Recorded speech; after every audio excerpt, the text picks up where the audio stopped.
네, 지방선거가 엿새 앞으로 다가왔습니다. 여야가 막판 총력전에 나서고 있는 가운데 민주당은 박지원 공동비대위원장의 쇄신론을 둘러싼 내홍이 격화하는 모습인데요.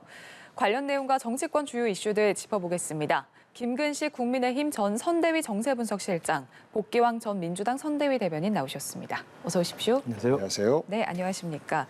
자, 박지원 공동비대위원장 대국민 사과 회견에 이어서 이번에는 86그룹의 사명은 끝났다, 586그룹의 아름다운 퇴장을 요구했습니다. 어제 지도부 비공개 회의 도중에는 지금 고성이 오간 것으로도 전해졌는데 지금 당내 이 갈등 상황 어떻게 보고 계신지요? 민주당의 지지율이 국민의힘에 비해서 격차가 좀 커지면서 박지원 위원장이 아마도 위기의식을 느꼈던 모양입니다. 그래서 국민들께 다시 한번 진정성 있게 호소를 하면 6일 지방선거에서 그래도 좀 이렇게 회초리를 덜 때려주지 않으실까 이런 기대 속에서 사과를 했던 것 같은데요.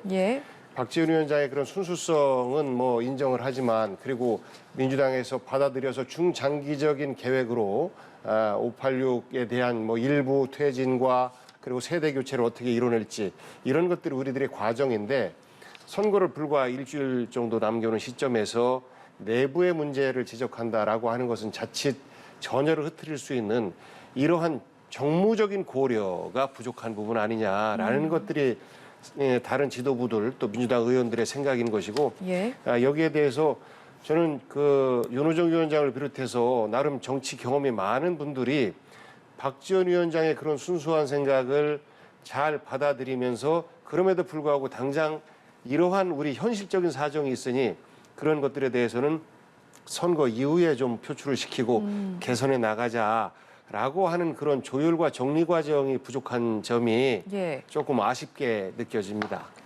지금 그야말로 지도부 간의 갈등이 극에 달한 모습인데 왜 이렇게까지 갈등 상황에 치닫고 있는 거라고 보시는지요? 되게 위기 상황에서는 이제 그 내용이 좀 커지는 경향들이 있습니다. 왜냐하면 지금 선거가 일주일도 채 안 남았고 내일부터는 실제로 사전투표가 들어가기 때문에 국민의힘과 민주당의 정당 지지도 차이가 많이 나고 그다음에 광역단체장만 놓고 보더라도 상당 부분 지금 민주당이 어려운 상황이기 때문에 내부에서는 이걸 어떻게든 극복하자라고 하는 그 노력이 있겠습니다만 그 극복의 방법을 놓고 그 박지원 아마 이 비대위원장은 계속적인 국민에 대한 어떤 사과, 잘못에 대한 인정 그리고 전면적인 혁신과 변화 이런 것들을 주장을 계속 하고 있는 그런 하나의 흐름이 하나 있는 것 같고요. 그리고 이제 윤호중 비대위원장이나 이제 586 기존 이제 그 당 지도부 입장에서 본다면 아니 선거가 코앞인데 힘을 합쳐서 선거의 승리를 위해서 노력을 하고 힘을 모아도 부족할 판에 사전에 상의도 없이 어떻게 저렇게 자기만 사과를 계속 하느냐 오히려 적전분열이다 이런 식의 이제 저는 현실적인 또 문제 제기라고 생각을 해요. 저는 그래서 양쪽 다 이해는 충분히 되는데 제가 볼 때 좀 아쉬운 것은 박지원 비대위원장도 그런 이야기를 하기 위해서는 개인이 비대위원장 자격으로 어제 말고 그저께 사과 기자회견을 한 것은 충분히 할 수 있다고 생각합니다. 그러나 이제 전체적인 이 비대위원회 회의에서 사전에 지도부와 조율되지 않은 상태에서 586 용토론을 꺼낸 것은 조금은 이제 사전에 좀 논의를 좀 하면서 조율을 했으면 좋았지 않을까 생각은 드는데요. 어쨌든 그것과 상관없이 저는 박지원 비대위원장이 지금의 민주당으로는 안 된다. 그리고 뼈를 깎는 고통을 수반해야 된다라는 이야기에는 모든 국민들이 동의를 할 것 같고요.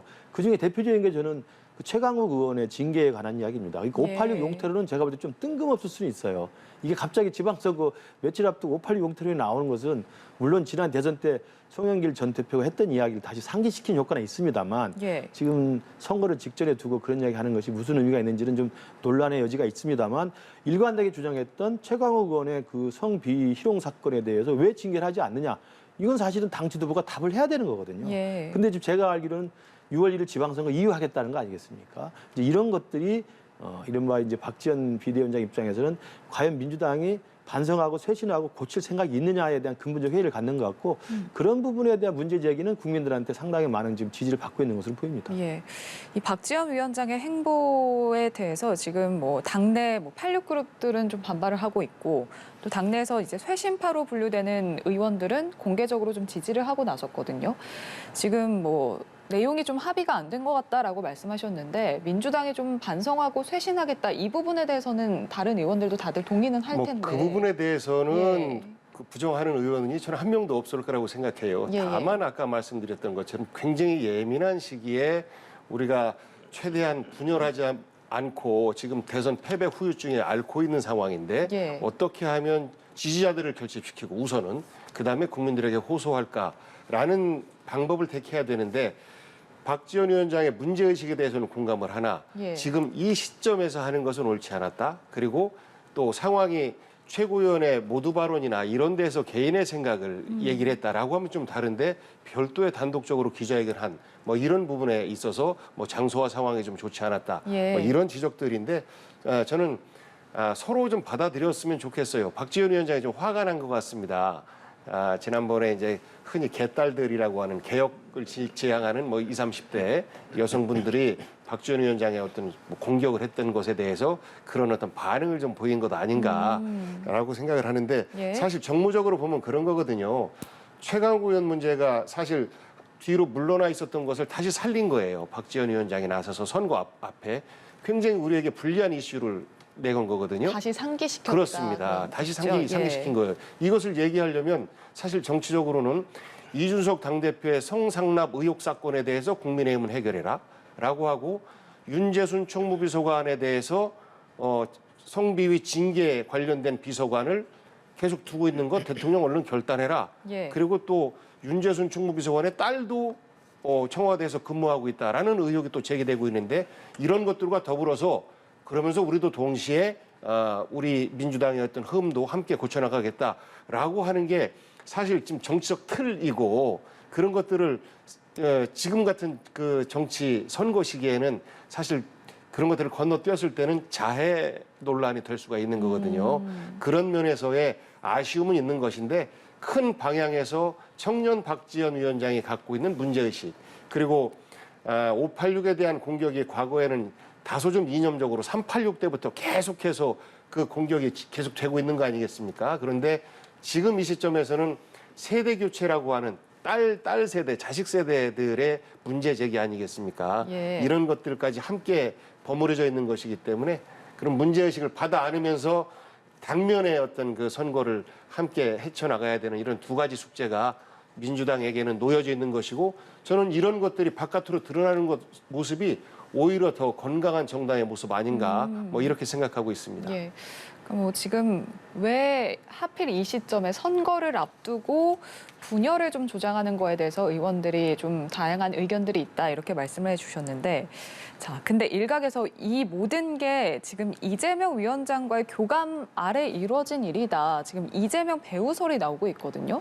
이 주장에 대해서는 어떻게 생각하세요? 제가 이제 민주당 사정은 뭐 정확히 잘 모르기 때문에 예단할 수는 없습니다만 이제 그런 보도가 나오는 기저에는 이제 박지원 비대위원장이 이재명 후보의 이제 추천으로 들어왔다는 게 이제 사실인 것 같고 예. 그러다 보니까 이재명 후보와의 교감하에서 오히려 이제 지방선거 패배 이후에 당의 어떤 새로운 진로 모색 그리고 지방선거 패배 이후에 8월 달이면 또 전당대회를 치러야 되기 때문에 예. 전당대회를 앞두고 당권의 향배를 놓고 사실은 친명계와 친낙계라고 하는 이제 친문계라고 하는 이런 이제 일종의 지금 분화가 되어 있는 상황이기 때문에 이재명 후보 입장에서는 8월달 전당대회 출마가 지금 기정사실화되어 있다고 한다면 전당대회에서 그러면 사실은 당권을 장악할 수 있는데 가장 큰 이제 힘을 겨뤄야 될 상대가 바로 이제 586으로 대표되는 친문 계열일 수 있지 않습니까? 예. 그러다 보니까 이제 호사가들이 이재명 후보가 데려온 사람이고 지방선거가 지금 좀 어려운 상황이니 지방선거 끝나고 책임을 586한테 돌리고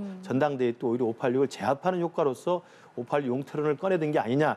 나는 이제 그럴듯한 해석을 하는 것 같습니다. 예. 왜냐하면 아까 제가 말씀드린 것처럼 그 제3자인 제가 보더라도 586 용태론 좀 뜬금없는 주장이긴 해요. 그러니까 최강욱 의원 성징계 문제라든지 그다음에 그 팬덤 정치에 대한 폐해라든지 그리고 내로남불에 대한 지적이라든지 이런 것들은 충분히 할 수 있는 이야기고 민주당이 더 회초리를 맞고 더 반성해야 한다는 입장에서 할 수 있는 이야기지만 586 용태론은 조금 결이 다른 이야기거든요. 예. 그래서 그걸 툭 꺼내든 걸로 봐서는 이제 바깥에 있는 사람들이 이게 이재명 후보 입장에서 당권과 당을 주류 세월호로 좀 확실하게 확고하게 장악하기 위한 586 세력에 대한 견제용으로 이 박지원 위원장의 입을 빌린 게 아니냐 이런 이야기가 나옵니다만 밖에 있는 사람은 정확히 잘 모르겠습니다. 그러나 충분히 그럴 만한 정치적인 그 해석은 가능한 부분이라고 생각합니다. 예, 이재명 배우서 뭐 전혀 근거 없는 주장입니까? 어떻게 생각하세요? 호사가들의 이야기라고 생각해요. 그 사실 박지원 위원장이 N번방 사건을 부각시켜서 사회적 예. 이슈로 만들어낸 당사자 아닙니까?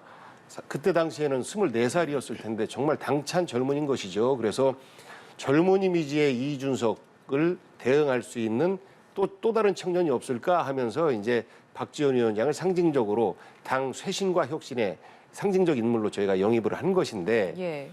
문제는 그동안에 이제 정치를 잘 모르는 분들이 비대위원장이나 혹은 비대위원으로 왔을 때는 당에서 추진하고자 하는 바에 대해서 의견을 물어가면서 보조를 맞췄었는데 박지원 위원장은 사실 처음부터 좀 거침이 없었었어요. 그래서 이준석 대표가 가장 많이 비판하고 비난했던 당사자가 바로 박지원 위원장 아니었습니까?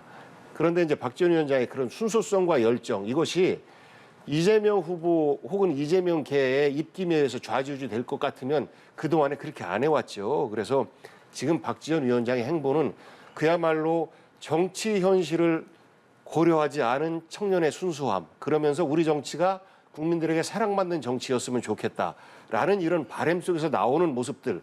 그러다 보니까 내가 속한 정당에 이 선거가 유리한지 불리한지 무관하게 나에 대한 반성을 하고 있는 모습인 것이죠. 예. 그러니까 정치적인 행위가 아닌 것이죠. 그래서 이것은 어떤 그 정치적인 어떤 개파나 이런 것과는 전혀 무관해 보인다. 이런 말을 하는 것 자체가 저는 박지원 위원장의 순수성을 왜곡하는 것이다라고 보고요. 예.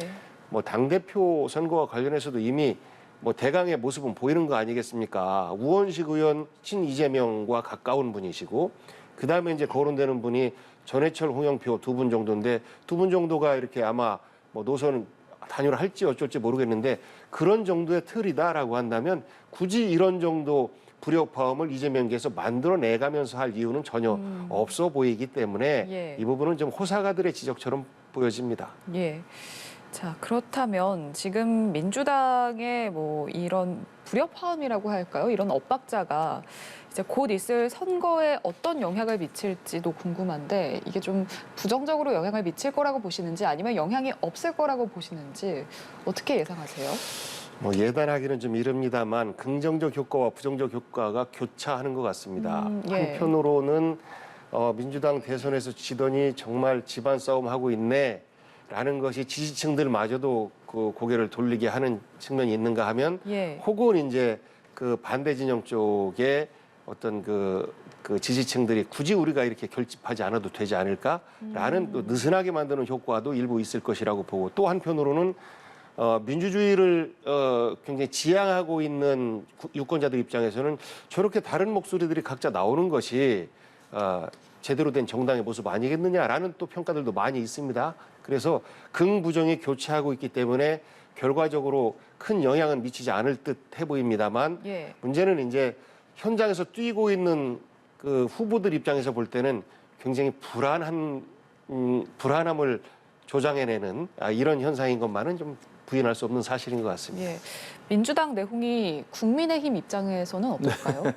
뭐 저희들이 남해당의 뭐 이러저러한 일들에 대해서 가타부터 유불리를 말하는 것은 뭐 옳다고 보지 않고요. 예. 다만 지금 박지원 위원장이 쏘아올린 이 공에 지금 그 민주당 지도부가 계속 내용을 겪고 또 고성과 또 뭐 탁자를 치고 나갔다는 이런 보도까지 나오는 걸로 봐서는 예. 일단 국민들의 입장에서 봐서는 좀 눈살을 찌푸릴 수밖에 없죠. 그러니까 사실 뭐 선거 앞두고 그냥 어려운 상황이라는 점. 그리고 어려운 상황이니까 잘 안 되는 집안에서는 사실 집안의 싸움이 좀 커질 수밖에 없습니다. 이게 뭐 굳이 민주당 이야기를 저희 할 게 아니라 우리 국민의힘의 전신이었던 자유한국당도 박근혜 대통령 탄핵된 이후에 4년 내내 정신 못 차리고 집안 싸움에 몰두했었습니다. 예. 친박, 비박 끝까지 싸우면서 자기들 당권 다툼 했었고요.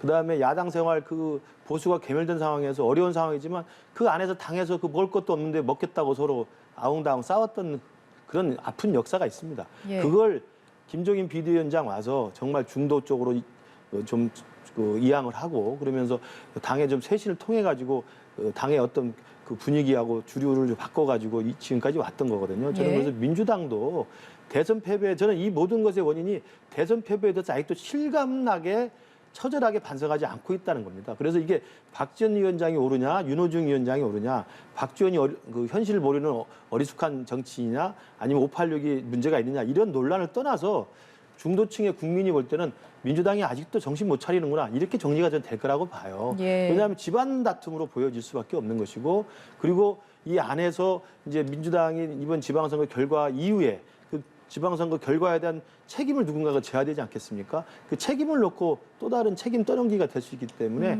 저는 이 제3자 입장에서 또 국민들 입장에서 봤을 때는 민주당이 아직도 회초리를 덜 맞았구나 이런 식의 그 부정적인 분위기는 굉장히 좀 지배적일 거라고 생각합니다. 예.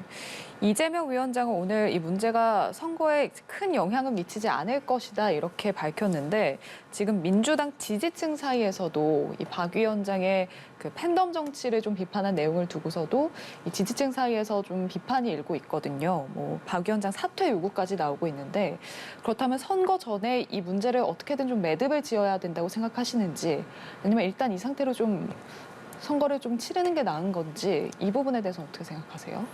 이재명 위원장이 현재 후보 입장에서 그런 정도로 일종의 분란 사태를 최소화시키기 위해서 말씀하시는 거잖아요. 뭐 그건 예. 당연한 말씀이라고 보고 팬덤 현상에 대해서 이것은 사실 민주당만의 문제는 아닙니다. 민주당이 지적을 받고 있습니다만 예. 반대로 극보수를 지향하고 있는 일부 분들 정말 말도 안 되는 모습들 보이고 있지 않습니까? 문재인 대통령 사저에서 가서 그 주민들 잠 못 자게 하고 이런 모습들이 다 저는 우리 정치를 앞으로 못 나가게 하고 있는 걸림돌인 것 같아요. 그래서 이 부분에 대해서 극복을 해 나가야 되는데 만약에 박지원 위원장의 문제 제기를 가지고 당에서 더 이상 함께하지 못하겠다라고 한다면 저는 그 민주당의 미래가 없다고 생각합니다. 예. 그래서 합리적인 분들이 사실 많은 분들이 합리적인 중도의 생각을 갖고 있기 때문에 저는 그런 그 한쪽 극단적인 요구가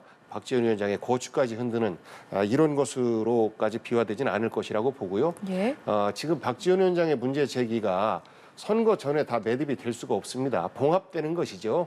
봉합되고 선거 이후에 다음 전당대회 때 이런 문제들이 다시 또 이슈화 될 것이고 그리고 최종적으로 말씀하신 586 세대에 대한 세대기 추적 차원에서의 문제 혹은 586 세대가 지향했던 정치적 가치에 대한 문제 이런 것들을 최종적으로 평가하고 판단하고 그리고 어떤 뭐 전면 은퇴냐 일부냐 아니면 그대로 이 세대가 지향하는 바가 아직 덜 완수됐기 때문에 더 앞으로 가야 되느냐라는 예. 문제는 다음번 총선 전에 마무리해야 될 우리 당이나 국민의힘이나 마찬가지라고 생각해요. 그래서 예. 이게 당장 어떤 결론을 내고 매듭질 수 있는 성격은 아니고 이런 문제 의식에 대해서 민주당에서 알고 있습니다라는 차원으로 국민들께서 좀 그 인식을 해주시지 않을까 싶습니다. 예, 알겠습니다. 자, 오늘부터 지방선거 여론조사 결과 공표가 금지되고요. 그리고 인용 보도도 금지됩니다.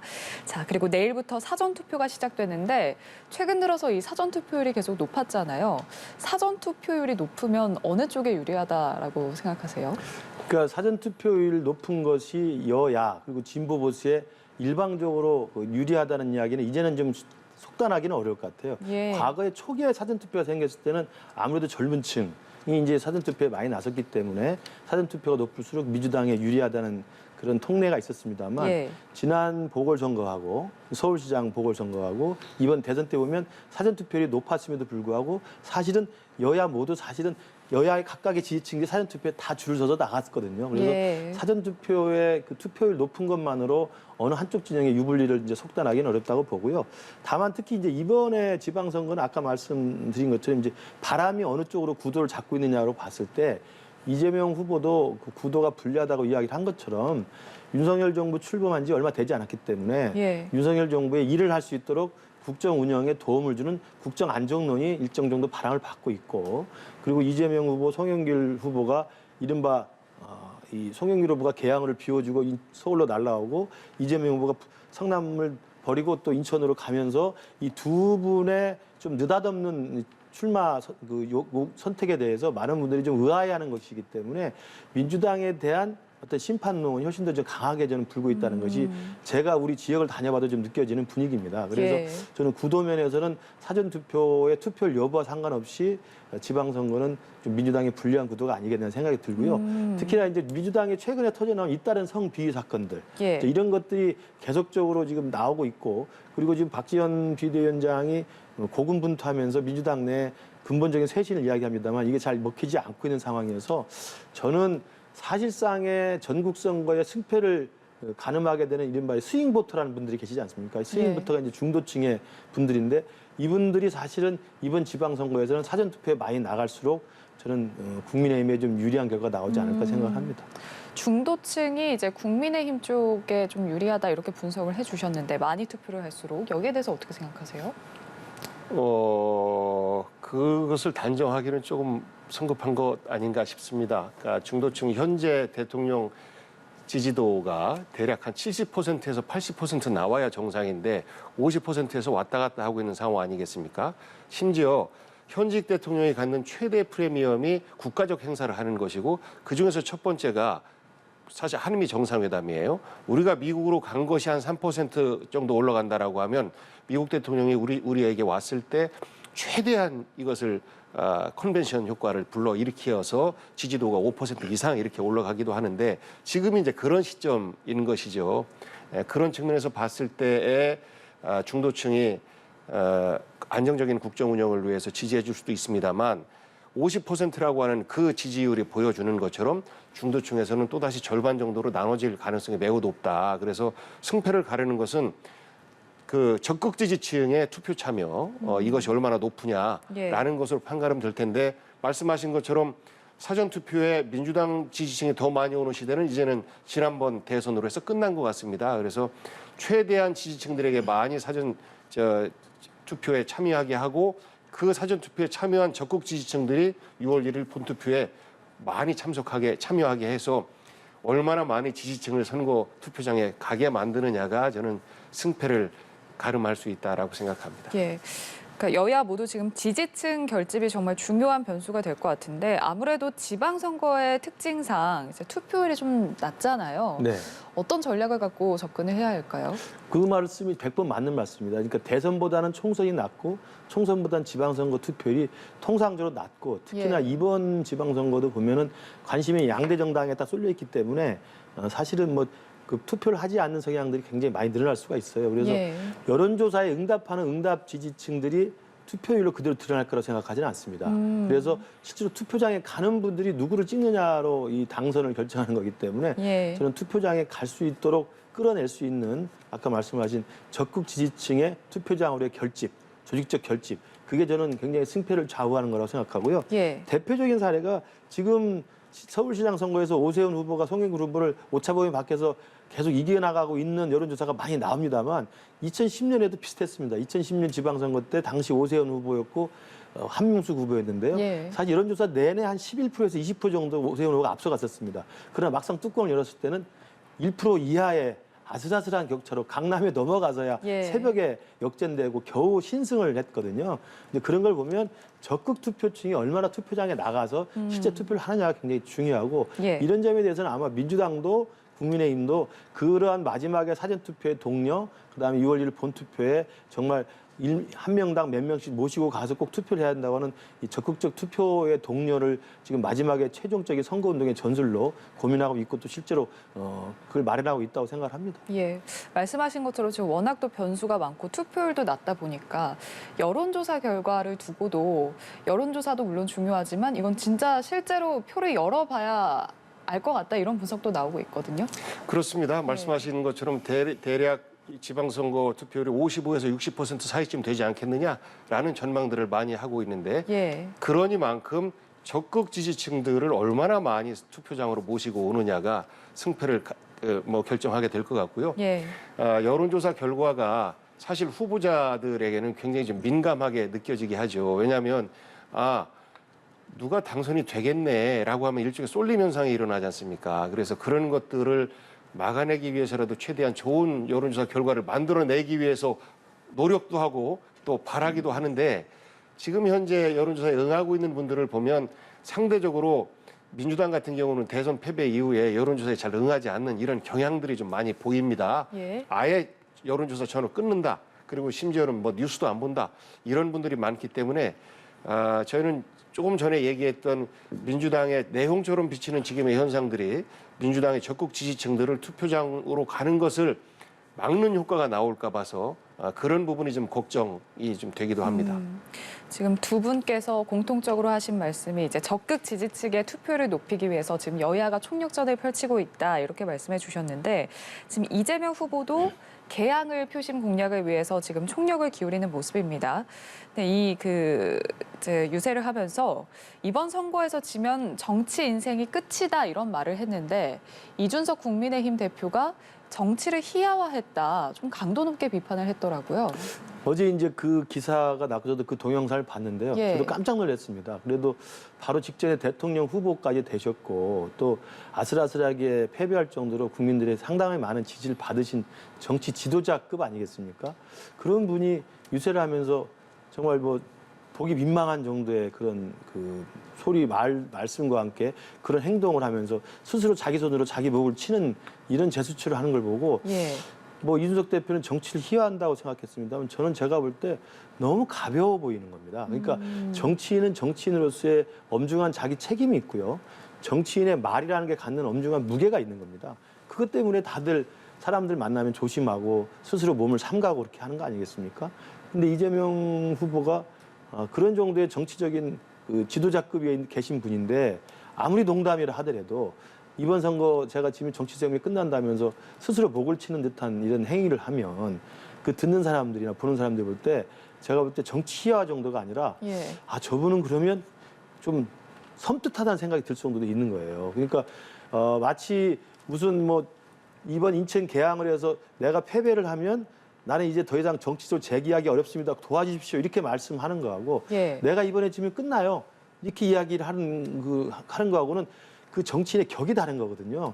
저는 그런 면에서 보면 이재명 후보의 어제 그 논란이 됐던 그 정치 생명이 끝난다고 하는 그 스스로 손에다가 목을 갖다 대는 그런 모습은 저는 정말 정치인으로서 해서는 안 되는 참을 수 없는 저런 가벼운 모습이라고 생각을 합니다. 저는 그러면서 정말 크게 실망을 했습니다.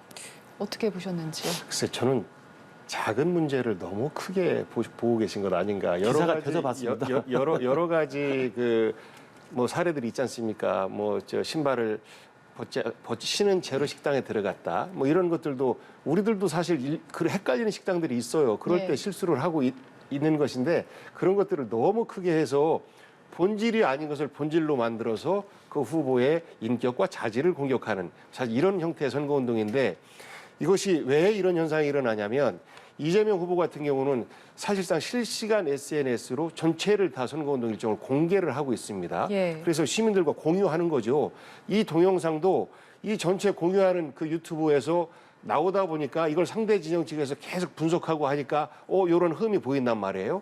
근데 사실 그 상황으로 봤을 때는 앞에 있는 지지자들에게 뭐 농담 막 이렇게 편안하게 말을 하면서 저 이번에 지면 정치 이 끝이죠. 이제 이렇게 액션을 취한 건데 그분이 이제 농담 좋아하고 편안한 투로 이야기하는 거를 좋아해서 앞에 있는 분들은 전혀 불편함 없이 받아들이고 아이고 그래 정말 그럴 수 있겠네라고 이제 받아들였을 텐데 예. 이거를 이제 정치적으로 얘기를 하니까 마치 국회 본회의장 앞에서 혹은 공식적인 자리에서 저런 행동을 했다라고 하면 비난받아 마땅하지만 예. 유권자들과 편안하게 소통하는 자리에서 편안한 소통의 현장을 실시간으로 공개를 하다 보니까 이렇게 이제 자기 흠이 잡히는 것이라 저는 이재명 후보가 이런 것들을 보고 앞으로 나의 행보, 나의 모든 행동들을 공개를 하는 것을 다시 고려해 봐야 되는 것 아닌가라고 생각한다면 저는 우리 정치가 다시 또 공개가 아니라 비공개 문화로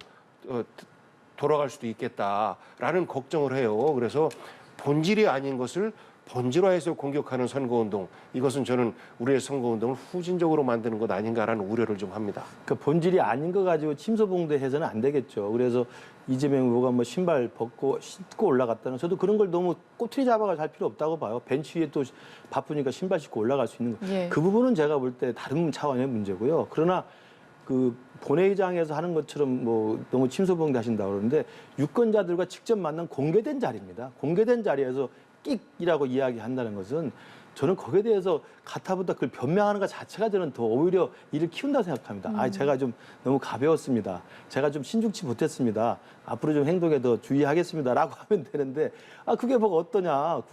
유권자들과 소통하는 자연스러운 자리인데 너무 그거 꼬투리 잡지 마라고 하면 제가 볼 때 국민들이 판단할 때 이재명 후보는 본래 그런 사람인가? 그리고 사실 제가 아까 말씀드리지 않습니까? 정치인의 엄중함, 정치인의 말의 무거움이라는 것은 국민들이 직접 바라는 겁니다. 특히나 대선 후보까지 되신 분이기 때문에 저는 벤치에 급해서 올라가서 신발 신고 올라간 걸 꼬투리 잡는 건 좀 과도하다고 생각해요. 그러나 어제 저 장면은 제가 볼 때 분명히 저는 자기가 정말 잘못했다고 이야기하는 것이 오히려 이재명다운 거라고 생각합니다. 알겠습니다. 자, 그리고 초박빙 경기지사 얘기도 해보겠습니다. 지금 뭐 투표함이 열릴 때까지 결과를 알 수 없는 최대 격전지로 꼽히는데 김은혜 후보와 강용석 후보 단일화 얘기는 이제 안 나오는 것 같아요. 뭐 단일화가 이제 크게 이득이 없다. 김은혜 후보는 이렇게 좀 이미 이제 단일화도 때가 늦은 것 같고요. 그냥 내일이 사전투표이기 때문에 단일화의 이제 기한은 지나버린 거라고 봐야죠. 그리고 강용수 후보도 스스로 단일화는 이제 물 건너 갔다고 이야기를 하고 있는 것이고 김은혜 후보도 뭐 직접 언급을 하지 않고 있습니다만 제가 누누이 말씀드린 것처럼 강용수 후보의 단일화 없이도 저는 충분히 자력으로 지금 바람이 불고 구도가 상당히 잡혀 있는 상황이기 때문에 아슬아슬한 표차일 수 있겠습니다만 저는 이길 수 있다고 생각을 합니다. 그래서 저는 강용수 후보와의 그런 자칫 단일화가 이 상승세를 타고 있는 김은혜 후보의 오히려 지지세에 오히려 부작용이 클 수 있기 때문에 저는 단일화는 지금 실제로는 현실적으로도 불가능하다고 생각합니다. 경기 민심은 결국 누구로 향할 거라고 보시는지요? 뭐 점쟁이가 아니니까. 그런데 경기도는 기본적으로 이재명 후보에 대해서 당시에 많은 지지를 보냈었고 그리고 사람들을 정당이 아닌 사람으로 평가를 하는 이런 투표 성향들을 그동안 좀 보여왔습니다. 그 이전에는 굉장히 좀 보수적인 성격의 투표 경향이 있었죠. 남경필 뭐 경기도지사를 당선시키고 뭐 그랬던 것도 있었는데 김동연 후보가 가지고 있는 여러 가지 장점들이 있어요. 그리고 경기도는 도시 지역도 있지만 다른 어떤 시군 지역에서 김동연 후보의 인생 역정, 중학교 때 사실상 고아가 되다시피 해서 가장이 되어서 동생들을 책임지고 또 야간 대학을 다니고 그러면서 또 이렇게 성공을 하는 이런 인생 스토리에 대해서 많은 분들이 감동을 하고 있습니다. 아주대학교 총장 시절에 학생들에게 정말 많은 존경을 받았던 총장이기도 하고 그래서 저는 그런 것들에 대한 경기도민들의 어떤 마음이 표로 표출되지 않을까. 물론 전체적인 상황에서는 지금 현재 윤석열 대통령 허니문 기간이기 때문에 불리한 것만은 사실입니다만 경기도에서 인물 비교를 해봤을 때 상대적으로 김동연 후보가 갖고 있는 압도적 우월성 이런 면에 있기 때문에 저는 그 결과에 있어서는 김동연 후보가 어느 정도 좋은 성과를 낼 수 있지 않을까 싶고요. 저는 이러한 것이 만약에 경기도지사가 민주당에서 실패를 한다라고 하면 만약 이재명 후보가 당선된다 할지라도 상처뿐인 당선이 되어서 국회에 와서 차기 대선 후보로 언급되는 이런 행보들을 하는데 큰 걸림돌이 될 수밖에 없기 때문에 민주당에서도 경기도에 사실 집중을 할 수밖에 없는 이런 상황이다라고 생각합니다. 자, 마지막으로 두 분께 좀 짧게 서울시장은 어떻게 예측하시는지 여쭤보겠습니다. 최근에 또 송영길 후보 약진이 눈에 띄는 여론조사 결과도 있었거든요. 어떻게 예상하세요? 송영길 후보와 이재명 후보는 저는 서로 연관되어 있는 패키지라고 봐요. 아까 말씀드린 것처럼 송영길 후보가 갑자기 인천에서 시장도 하시고 인천 계양에서 5선까지 하신 분인데 서울로 날라왔고 당연히 그 날라온 이유가 뭔지 모르겠습니다만 또 이재명 후보가 그 비어있는 계양으로 또 날아갔기 때문에 이 두 분이 사실은 느닷없이 이제 차출되는 모양새에서 저는 민주당이 고전을 하게 된 첫 단추라고 생각합니다. 그러니까 저는 그 당내에서도 마찬가지고 박지원 비대위원장도 마찬가지고 지금 민주당이 고전을 하고 있는 것은 구도상 윤석열 정부의 지금 초창기이고 국정 안정론이 대세이기 때문에 구도가 불리한 것도 있습니다만 민주당이 공천을 하고 이 구도를 짜는 데 있어서 선수의 배치를 처음부터 첫 단추를 잘못 짠 것이 저는 송영길 후보의 서울시장과 저는 그 이재명 후보의 인천 계양을 출마라고 봅니다. 그래서 이 송영길 시장이 서울에서 뭐 약진하는 그 결과가 나올 수 있죠. 그리고 제가 2010년 예를 들었습니다만 실제로 투표를 해서 결과를 까보면 더 좁혀질 수도 있을 겁니다. 왜냐하면 아까 말씀드린 적극 투표층이 나가는 것에 대해서는 민주당의 조직성이 굉장히 강하기 때문에 그러나 저는 대세를 뒤집기는 굉장히 어렵지 않겠느냐 이렇게 생각합니다. 이변이 나올 가능성은 어떻게 보세요? 바라고 있습니다. 다만 이제 여기에서 중요한 변수가 아무래도 이제 조직 선거가 영향을 크게 미칠 수밖에 없는데 지금 현재 25개 구 중에서 23개의 구청장이 민주당 소속이고 현재 대부분의 서울시 의원들이 현직 의원들이 민주당 소속이고 그리고 또 기초 의원들도 민주당 소속이 굉장히 많습니다. 그래서 상대적으로 기초의 승부는 민주당에게 좀 유리하지 않겠느냐. 물론 이제 얼마나 많이 수성하느냐가 과제입니다만 그 기초의 수성을 얼마나 많이 하느냐에 따라서 저는 송영길 서울시장 후보의 득표에도 영향을 미치지 않을까. 그런 면에서 보면 지금 나오고 있는 여론조사보다는 상당 부분 격차가 좁아질 가능성이 높다라고 전망을 하고 있습니다. 알겠습니다. 여기까지 듣겠습니다. 김근식 국민의힘 전 선대위 정세분석실장, 복귀환 전 민주당 선대위 대변인과 함께했습니다. 고맙습니다.